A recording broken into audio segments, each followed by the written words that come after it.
Close that. Okay. One of the slides. And there we go. I'm putting it There in we slide. go. Good morning, Orange County coaches. Excellent. There you guys are. I apologize for the delay. David and I thought it was just the two of us, and we were wondering why we couldn't see all the attendees. We have company, David. I'm very Brilliant. excited. Yes, yes. So this is fantastic. Happy to see all of you guys again.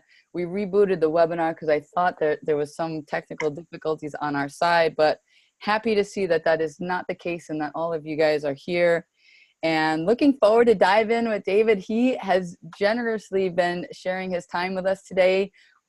He is literally all over the world all the time. He's been to over 110 countries.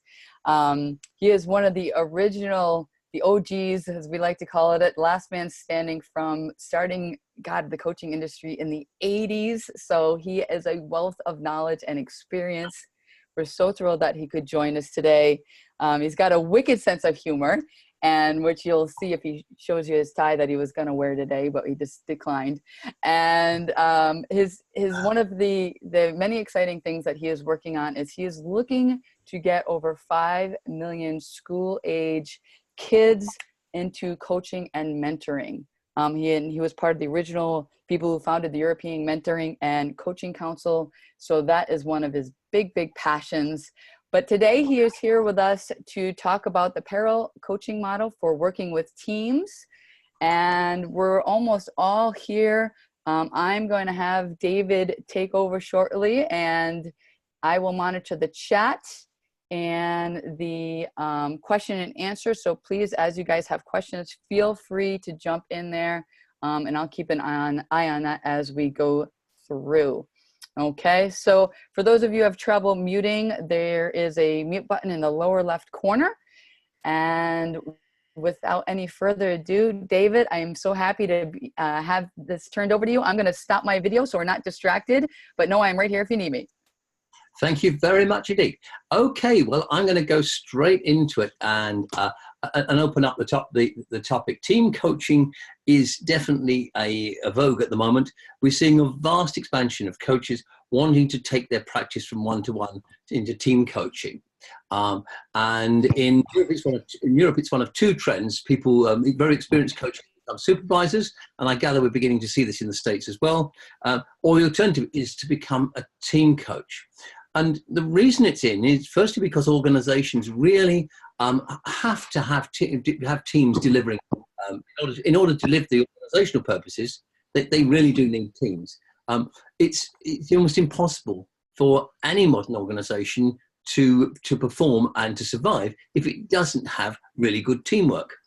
But creating really good teamwork is extremely difficult, and sustaining it even better, even harder. So there's a real need for external help, and sometimes and also creating internal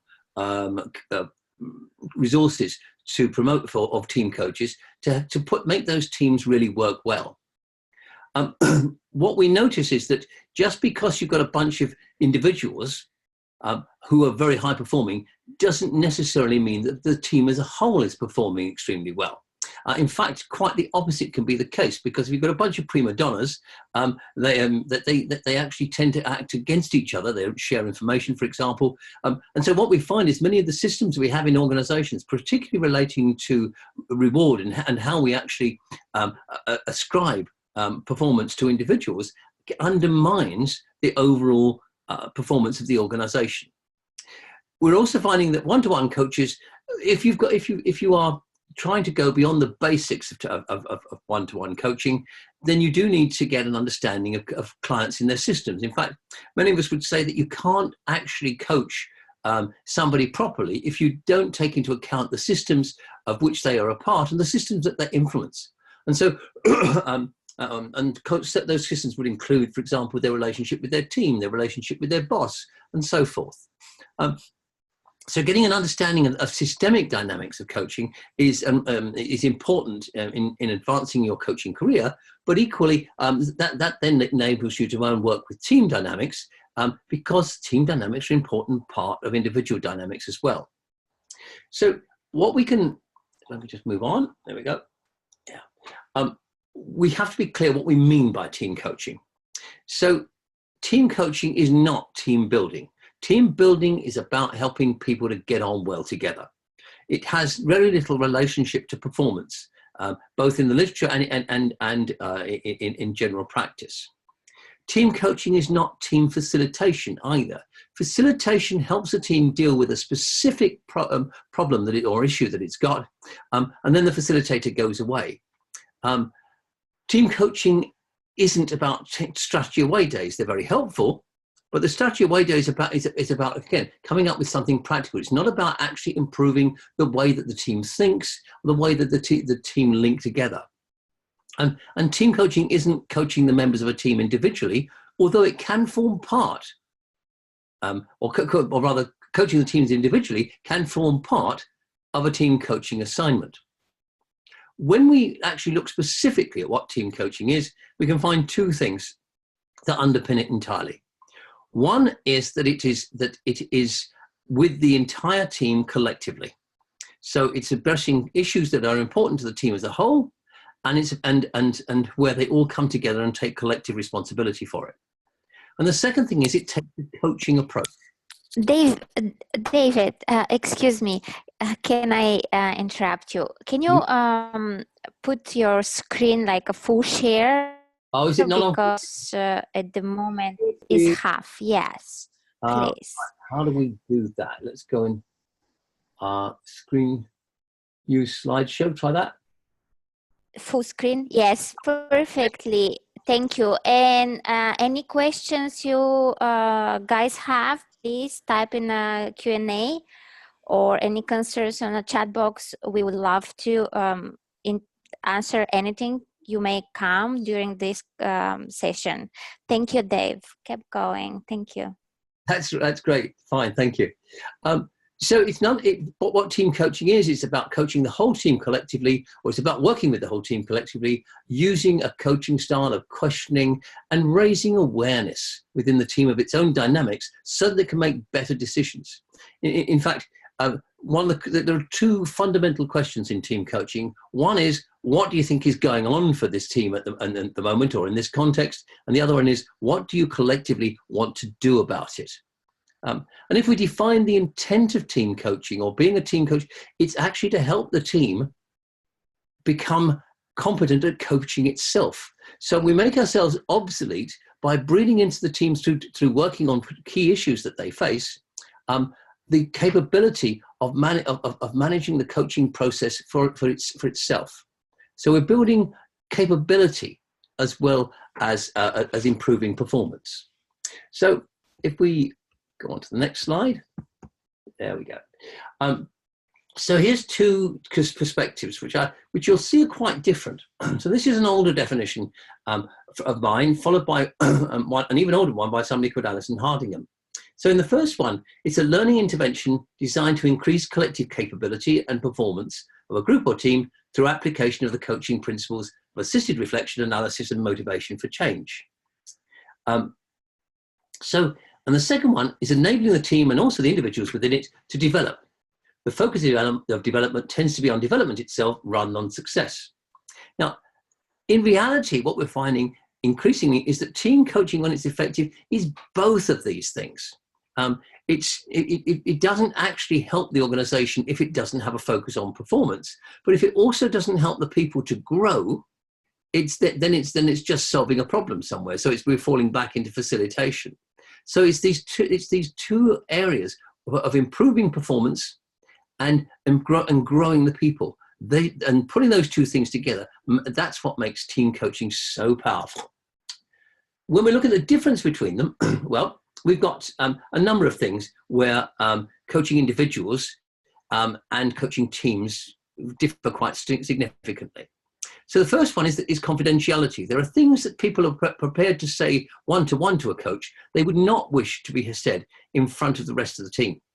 Equally, there are things when you're doing one-to-one coaching that they will say, which, and you'll know these things, so you have as a team coach to bear those in mind and be very careful that you don't reveal those thoughts to the team as a whole.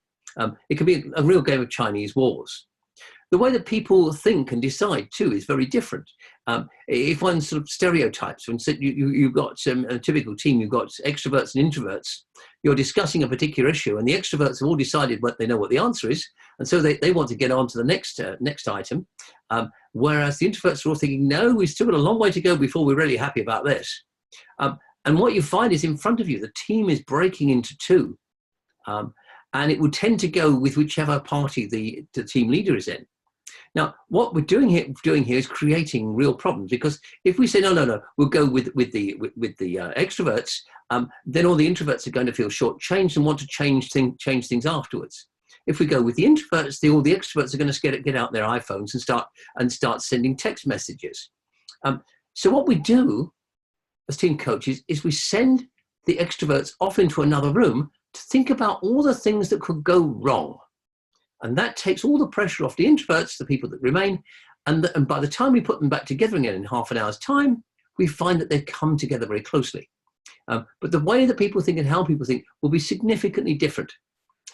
The scope of the topic too, we only want things to be discussed in team coaching, which are relevant to the team as a whole. Now, there is the interesting dynamic of that is sometimes what appears to be a topic, a problem only one person has got, an issue that they want to explore, may actually be so relevant to the rest of the team that they want, that even if they've never experienced it, they feel that they might. So an example for me was working with a team where one of the members of the team, in their own team, reporting to them, they had a sociopath. And they didn't know how to deal with it. And the rest of the team, instead of saying, well, that's your problem, said, and actually, this could happen to any of us. We need to have a policy on this. How can we help you and learn from helping you so that we can deal with similar issues ourselves? So they made it a topic that was a collective topic, not just an individual topic. And the amount of trust that happens within teams, it's very easy to build trust one-to-one. When you've got all sorts of other relationships going on between yourself and the team leader, and between the team leader and the team, and so forth, all those things, it makes it much harder to build trust in a team coaching environment. And then you've got conflict. You may have conflict going on between you and the team and the team leader, members of the team with each other, the team leader and his or her sponsor, all over the place. There's multiple conflict going on.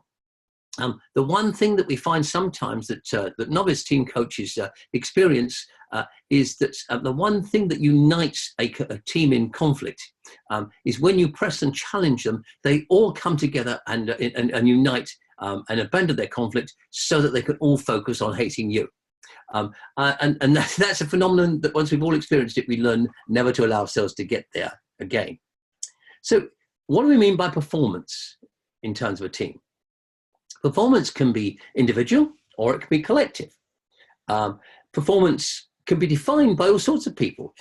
In experiments for people, when people define what performance looks like for them in their own job, typically we find that actually the performance that's then evaluated by people outside improves because people set higher standards for themselves.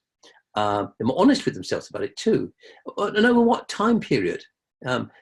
It's very easy for people. One of the big problems that banks have got at the moment is people have been paid bonuses for short-term or 1 or 2 year performance, only to find that the way they did it has cost the banks billions in terms of fines and other clawbacks. So looking at the time period is an important thing too. And also, it's one thing to perform in your own terms, but what does performance look like when it's linked to the organizational purpose, what the organization is there for? All of these factors are things that teams need to take into account when they're looking at what performance means.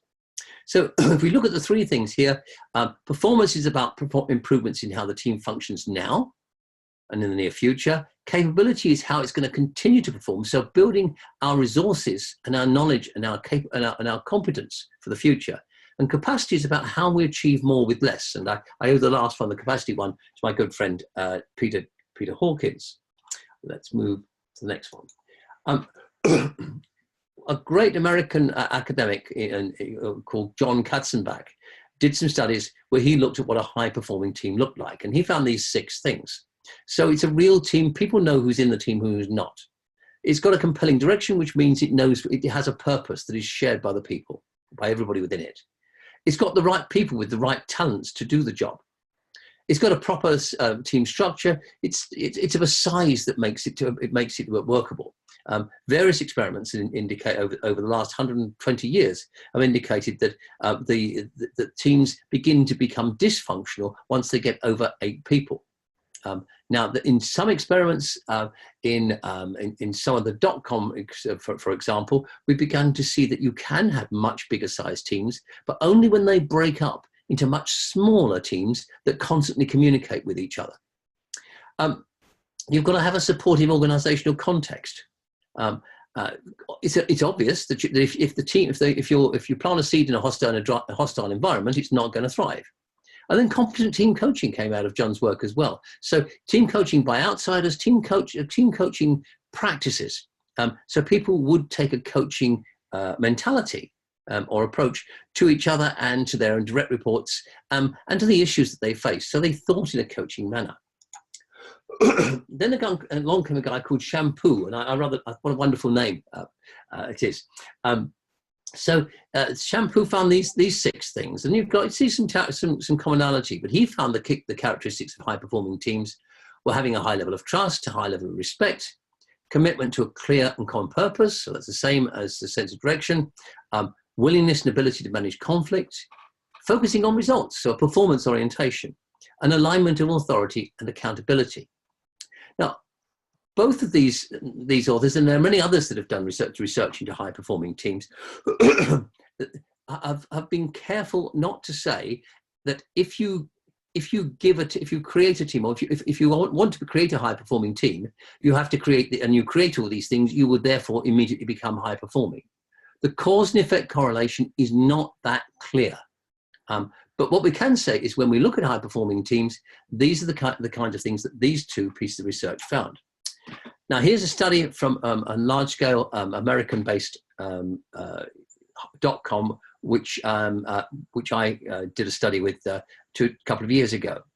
And we looked at high-performing teams across the world, and what were the core characteristics we found of those high-performing teams, and that we identified them as high-performing teams by having delivered above average performance for a long period of time, and another factor that we looked at was there a queue of people waiting to join that team because they felt it was a good place to be, and of course you see some strong characteristics here. Hiring the right people. I love the 2 key questions that when people were interviewed by other members of the team. One of those was, would you want to be sitting right opposite that person for 8 hours a day? But then, because that could lead to cloning, the other question is, what will this person who's sitting in front of you, what can they bring uniquely that the team doesn't have at the moment? So those 2 questions were really important. In some cases, this company waited up to 2 years to put somebody into the slot. Some of the other things, focusing on success and and using failure, learning from failure, and getting on with the job again, recovering and resilience was very high. Using people's strengths rather than constantly trying to get them to change their weaknesses. Trust and respect keeps coming up again. Positive attitude to change. They actually welcomed new ideas, new ways of doing things, because they were safe enough that they would be learning that it wasn't a threat. Clear goals is fairly obvious. Fizz and buzz are fascinating. Fizz is the enjoyment you get from the work you do. Buzz the enjoyment from the people that you're with. These teams spend a lot of time just creating fizz and buzz, making sure that people were engaged with their work and with each other. And they also had this wonderful character we called the secure leader. And so much this came down, in this case, to the leader himself or herself. And in this case, what the leader did was basically not try and manage anybody, but instead create the environment where people could manage themselves. And that takes a lot of courage, a lot of ability to let go and trust other people. But these were the key things that we found in high-performing teams. So where does all that take us? Well, it takes us into thinking that we can, not necessarily we can redesign all our teams based on these characteristics, but if we want to, it gives us some ideas around the kind of things that teams might like to work on their journey towards becoming high performing. Looking at what coaching is more generally, Coaching is a conversation that links your internal world. So helping people or teams understand what goes on for them internally, and linking them also with what's going on in the external world as well. So what are the things that influence our future, our fortunes? What's happening with our customers and our stakeholders and so forth? So what are the opportunities and threats around us? By understanding our internal context and our external context better, we can have a conversation that enables us to make better decisions about what we do, both individually and as teams. So coaching is about linking these contexts with a meaningful and penetrative conversation. Now, you've probably seen things like Patrick Lencioni's model of team dysfunction. I have to say that, like most academics in this field, I have real problems with models like this. It's described as a fable, and it is a fable. It's not. It's based on his experience, and it's great for stimulating conversation, but it's not. It basically is not a systemic model. It's the cause and effect process doesn't work. Things which he puts as at the base level is level one of the problems, of the dysfunctions that he identifies, can be caused by things that are halfway up the scale. It's basically it's a nice bunch of things, but the story doesn't hang together, and so it also leaves out one big issue that John Clutterbuck had in his research. The Lencioni model assumes that limitations are internal to the team. And in fact, most of the time, or much of the time, the things that limit teams' performance are things that are external to teams. So we have to be very careful at working on these dysfunctional models. And indeed, if you're just focusing on dysfunction, it's a bit like telling everybody everything that's wrong without actually looking at what they're doing right. Really effective models of team performance look at both function and dysfunction. So it's also worth saying that when we look at these models, if we design a model for top teams, that may not actually translate very easily to teams at a lower level, because top teams have a whole different set of stakeholders and a whole different set of issues to deal with. We don't necessarily have the relevance at that level. So looking at the typical model of team coaching, or team functioning rather, we see that it's a linear model. So it assumes that you pop the money in the slot and pull the lever, and out comes whatever it is that you were, the can of Coke or whatever. But it doesn't work that way. Linear approaches look at the symptoms. They don't really get underneath the symptoms to root causes. They're pretty obvious in the conclusions they draw, and then while they succeed in the short run, they don't really work in the long run. So the short-term gains basically get wiped away later by long-term impacts.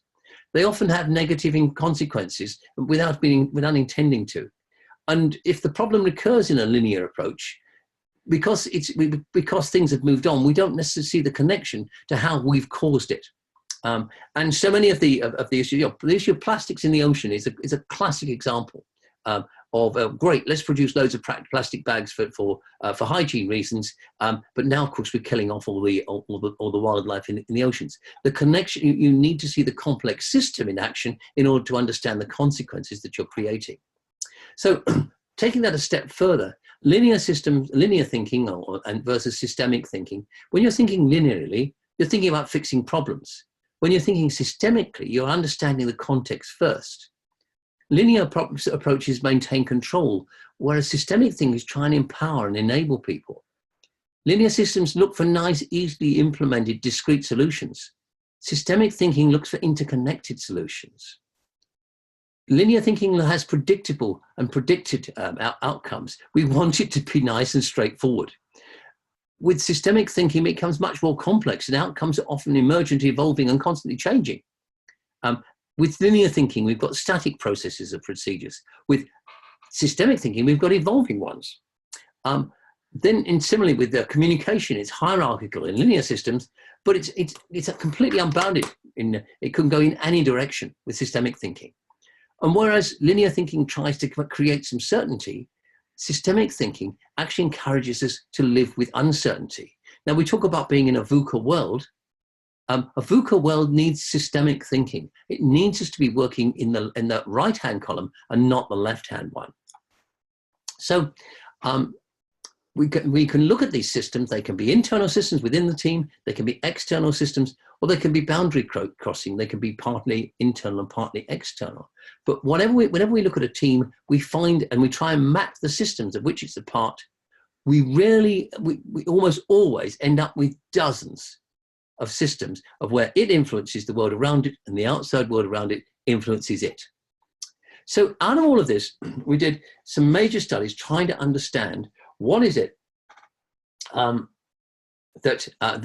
makes, or the factors that really underpin the performance of a team. And from that literature analysis, we looked at dozens and dozens of books and hordes and hordes of papers, and we found that there were something like 15 different things, themes that came out time and time again. I'm not going to go through all of them. We've been through some of them, but having clear purpose of goals, having role clarity, having task clarity, having collaborative processes, requisite diversity, really important. There's a lot of literature to show that the highest performing teams tend to have a high degree of diversity amongst their members, but at the same time, really good systems for valuing and using that diversity. If you don't have those systems, you end up with conflict, although you do have much higher creativity. If you have homogeneous teams, the people are all very similar, you tend to have low creativity. If you've got a team which is a mixture of some people who are highly diverse and some people who are highly homogeneous, it's the worst of all worlds because you get the conflict and the low creativity and the low productivity. In fact, you get all the bad outcomes. So in this model here, we started to look at putting all of those factors that we identified, the 15 or so key themes together. And very quickly, we found that there were 5 key areas underpinned by a bottom one, which you see is called leadership. Now, we're very clear here, we mean, when we say leadership, we don't mean being a leader or the heroic leader. We mean the process and functions of leadership. And according to the literature, there are about 15 functions of leadership. And I'm going to come back to those in a minute. But the 5 pillars that we found were the purpose and motivation. What is the team there for? And how does that link with the organizational purpose? Does the team purpose actually motivate people to want to fulfill it? Does it become a cause as well as just a place of work? The external processes and systems. How do we get on with our stakeholders? How do we know what our stakeholders think of us? What assumptions do we have about our stakeholders and do they have about us? How aligned are we in our objectives with theirs? And then the relationships. Do we trust each other? Do we respect each other? And particularly, do we have a high degree of psychological safety?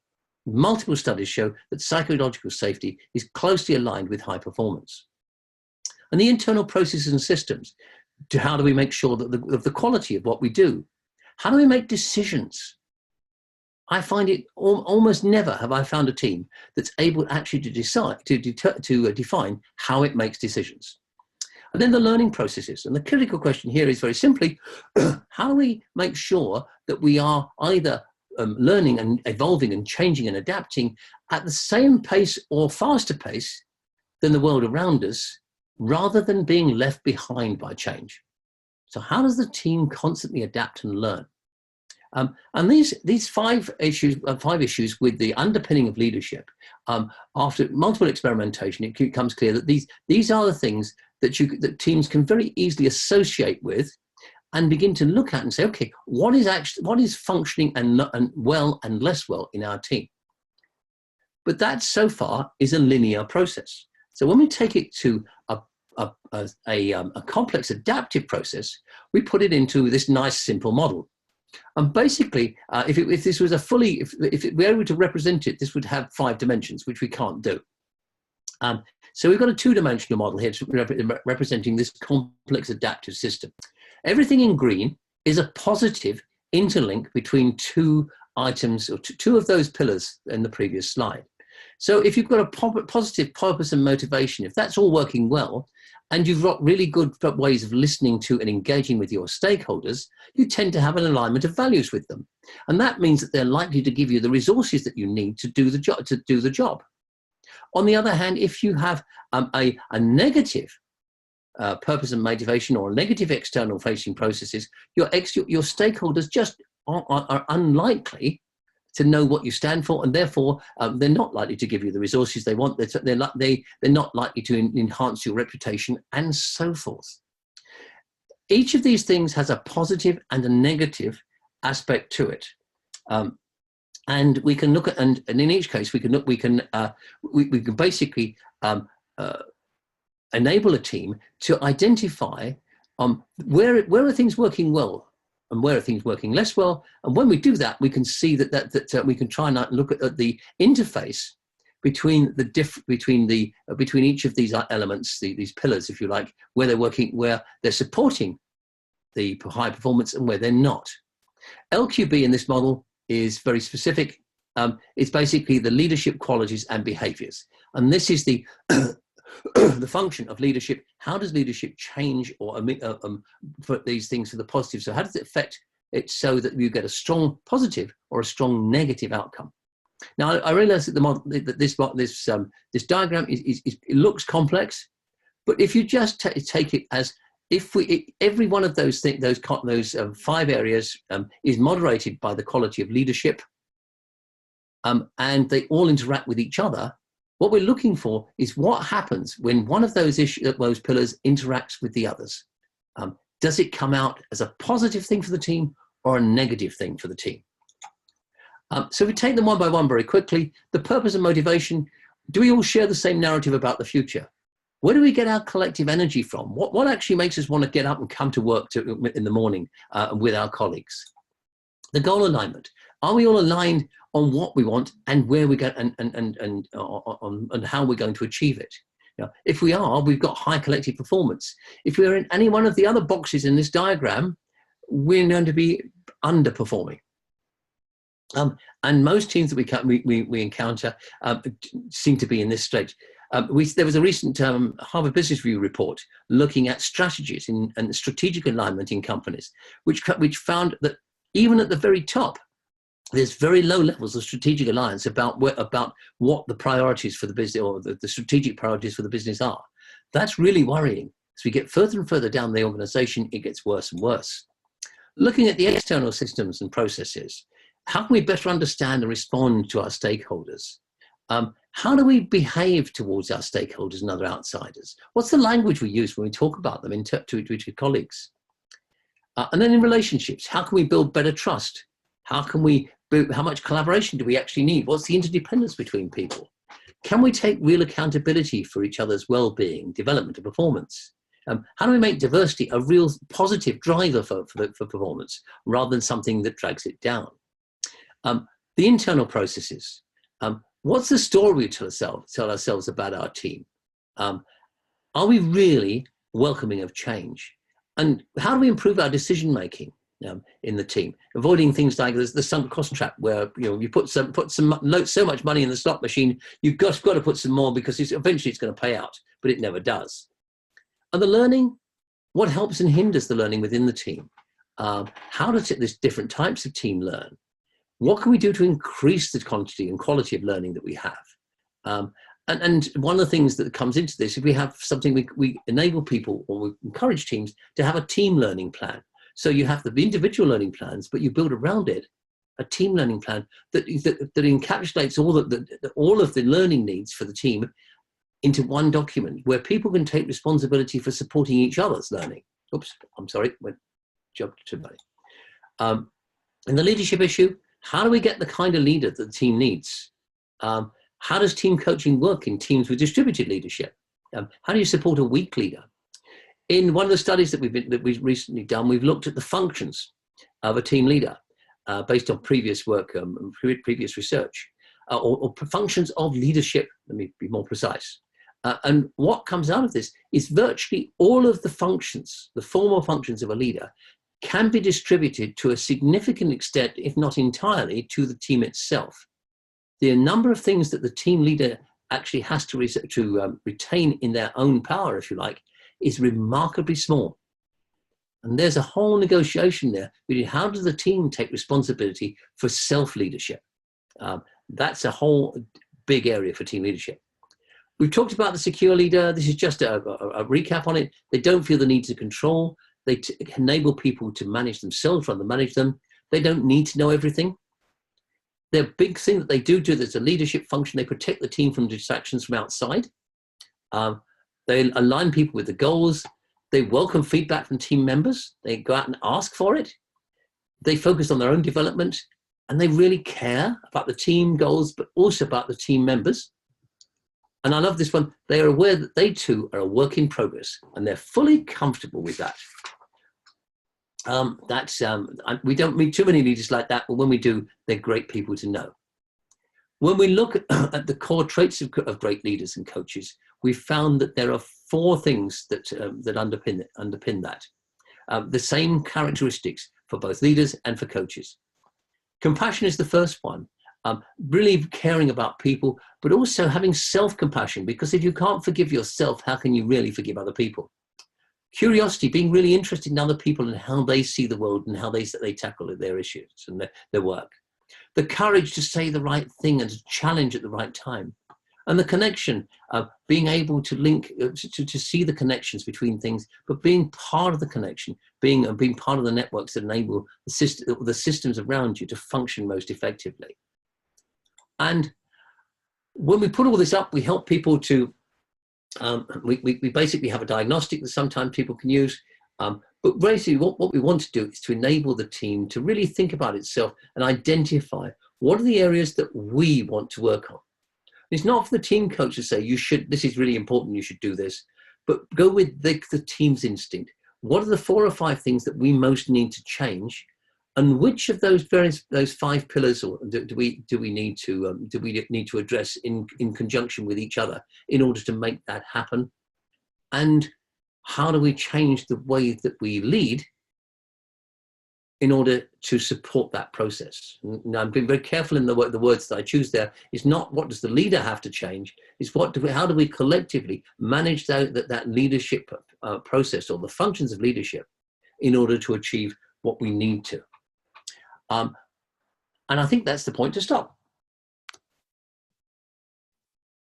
That was excellent, David. Thank you for that deep dive into team coaching. I know that is something that we're all obviously very interested in. That's why we're here. And if you don't mind, I was wondering if we could go back on a couple of slides, because we do have some questions for people. Does that sound good? Yeah. Awesome. Okay, so first we're going to start from Melinda. She asked you here in the beginning of the presentation, you shared about how a novice team coach might handle team conflict by asking them to focus on what unites them, which could lead them to hate you. Instead, okay, yeah, right. No. What would you suggest as an effective strategy? Or maybe clarify that a little bit. Yeah, no. Well, what tends to happen? You work so hard and you try and challenge the team, but the team doesn't like to be challenged, and they're not, and they're afraid of losing face in front of each other. And so the fear that they have causes them to unite and against a common enemy. And you, the team coach, because you're asking them these awkward questions, become the common enemy. And that's the process that happens. Now, and the way that we guard against this, A, we recognize that it's highly likely to happen. And B, we basically ask, as we see this phenomenon occurring, we stop the team and simply point out, look, what's happening here is that you're demonstrating through your body language how difficult it is for you to cope to deal with this issue. Now, what does that lead you to question? What questions do you think you should be asking yourself at this moment? So you turn it away from you and you turn it always back to the team. Yeah, so that's interesting. And I can see how they would collectively find it comforting to bond together and not or use you as the target of someone where they can kind of have a disgruntlement against. So you're saying is to ask them at that point to kind of pause and reflect more on what underlying issues, could you just expand on that again? You're asking them to pause and reflect a little bit there, and could you continue? Just to say, look, you can see the discomfort here. I'd like you to reflect what's going on for you here. Yeah.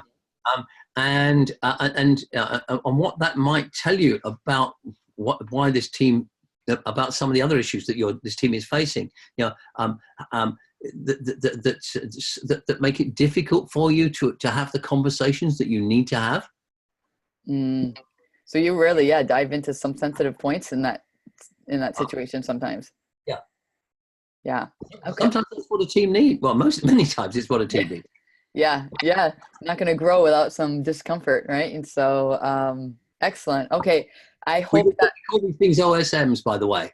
What's that? We call these things giving the team an OSM. What does that stand for? It stands for no shit moment. Yeah, that about sums it up. I think that's perfect. Okay, excellent. Well, we want to bring them to that point for sure, because I think that'll get some momentum out of them and get some growth. So, Melinda, I hope that helps. If you want to ask another question, follow-up question, please feel free to do so. And then Carol also has a question, and perfect slide to bring back up here, David. I think we're all curious as to a little bit of how we kind of match up these processes, and especially what the LQB stands for. It stands for leadership qualities and behaviors. So they impact a lot. Yeah, and so it's all those things that leaders do.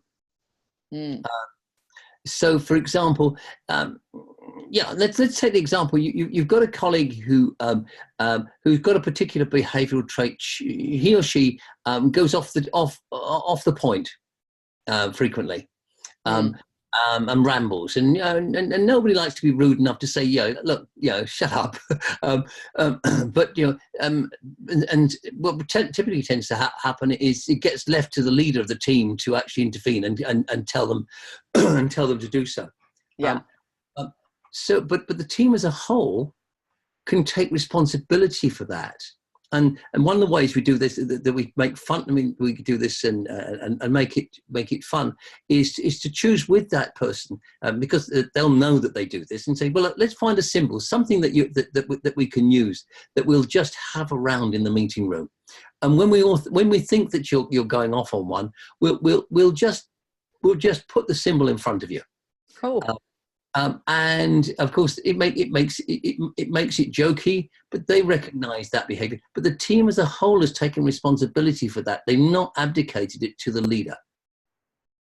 Oh, that is powerful. Wow. That is, that's, you're I can see why you're talking about then the psychological safety having a huge impact, because it kind of takes some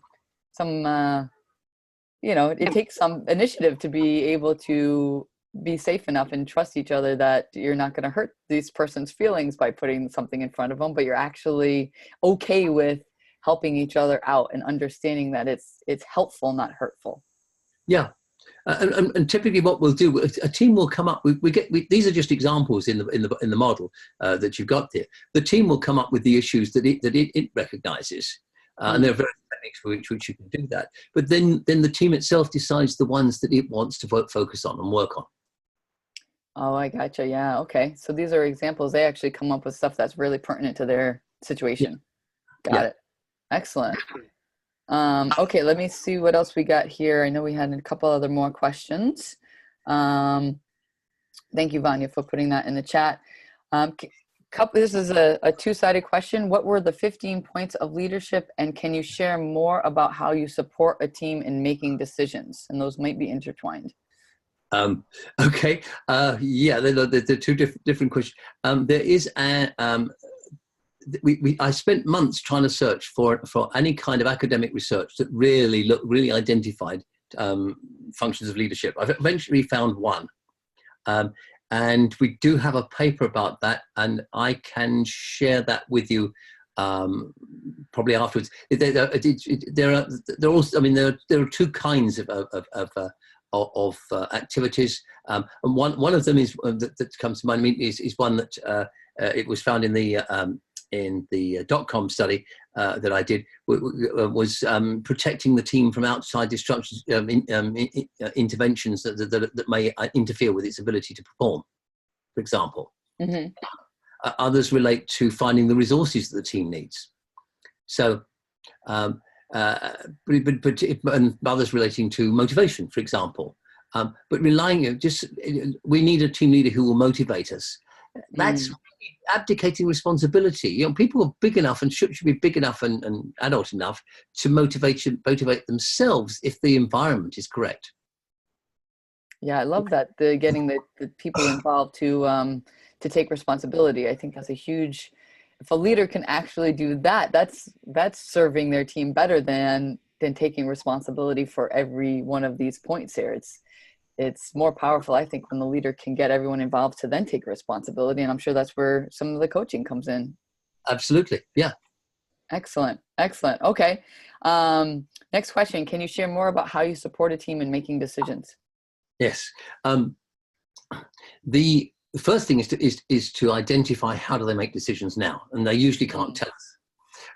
So we'll get the team to look at decisions they have made recently, and we'll help them to look at what they will take into account, and how they will know whether it was a good decision or not.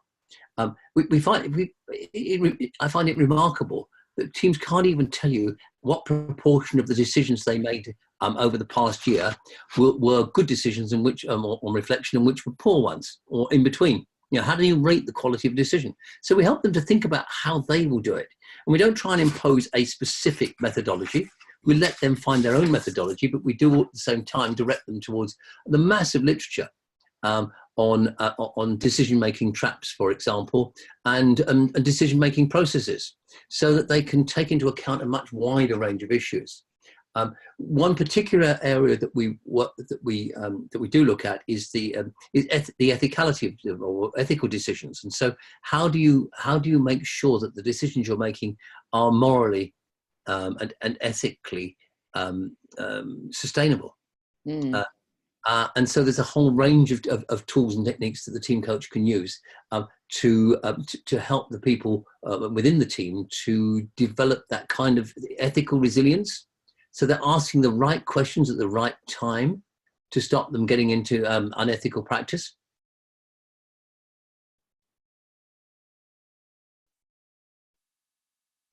Yeah, that's thank you for expanding on that. I keep coming back to I love the fact that it's a shared responsibility. Have you ever come across a team, and this is probably the naysayer in me, the devil's advocate in me, but it's because I've experienced it sometimes, where the team is just, they want hands, they almost enjoy hands off, because now they can say, you know, they can put blame on the leadership or whatever it is that way when they don't have the responsibility. So they almost prefer it in some weird way that they're not involved, because then they don't have the responsibility. It feels like you need some really mature people on your team to be able to handle this next level of responsibility, and accepting that's part of their role, even though, you know, they may not have the title that goes along with it. But guess what? That's kind of what we all want. It's one of those things that is what we want is also what we fear, but it's what would be the best thing. Does that all make sense? I think so. You're describing the first part of people who basically really don't want to take any responsibility for anything. That seems to me to describe most government departments that I've worked with. But we oh gosh, I can't remember the first experiment that I reported on as a young journalist 30, 40 years ago. It was in a town called Bolivar in Tennessee. And it was so backward that they had just closed down the company store. Pretty much all the workers there in a factory making mirrors for General Motors were dirt farmers, and they all got their small holdings. But what they really wanted to do was back on the farm with the pigs. But the only way to earn money was in the factory. And so they allowed some of the teams to become semi-autonomous. So they got rid of the managers, and they just let these teams organize themselves and all the work they did. The first thing that happened was that they managed to after a couple of weeks, they got into routine. Instead of taking 8 hours to do their work, they were taking 5 and then going home to the farm. So they were really happy about that. And all the other teams in the factory kept coming over, inspecting their work to make sure that they weren't getting away with doing a shoddy job. But it was a wonderful experiment and just showed, to a large extent, we overmanage people. And we could do with less management, not more. And I've been involved or reported on a whole range of experiments, all of which come up with the same conclusion. We have too much management in most organizations. I recall one organization was, it did an experiment. The HR function, the company had bought a small printing factory to produce all the HR manuals.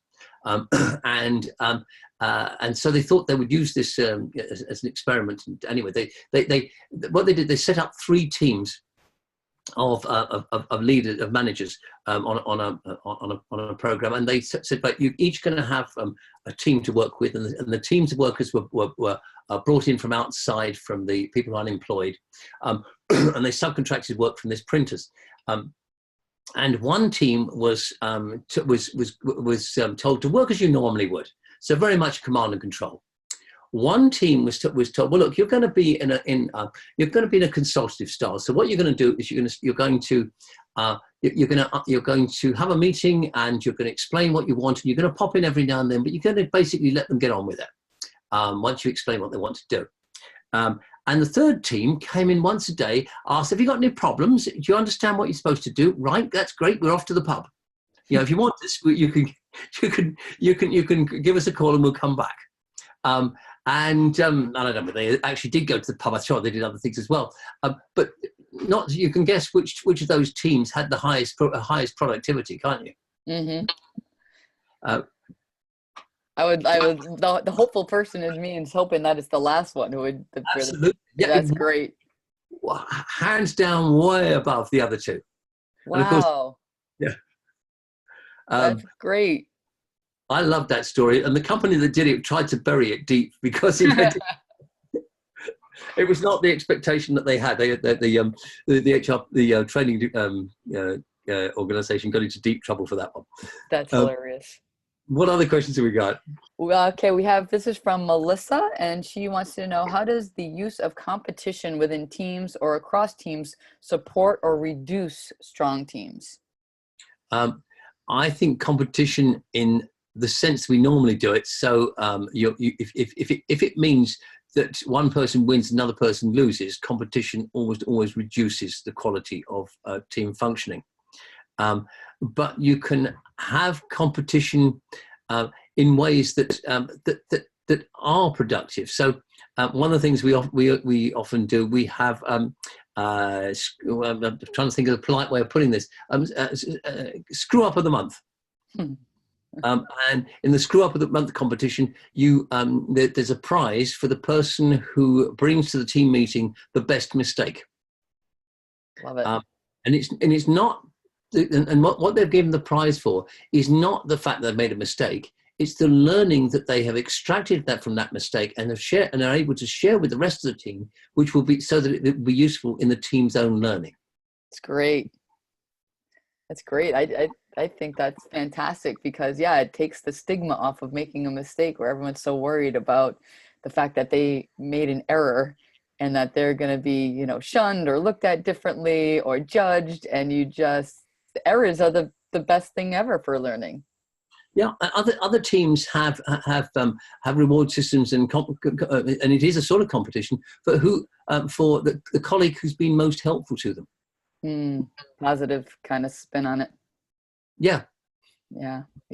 What would you say then if someone were to say, well, it's a healthy competition? What comes to mind for me is like sales. I feel like in sales teams they always have like a healthy competition of who can. Where it's a win-win, where whoever sells the most gets the trip, and the company wins, and it drives people to try and perform better. What do you think about that? Well, I think you have to distinguish between teams where everybody needs to work to collaborate and work together. So so like a football team or a rugby team or whatever, you're all highly dependent on each other.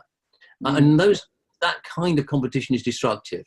If you've got a team that's much more like, say, the Ryder Cup, the golf cup, where the performance overall is based upon what people do individually in their individual matches, that's much more closely allied to a sales team.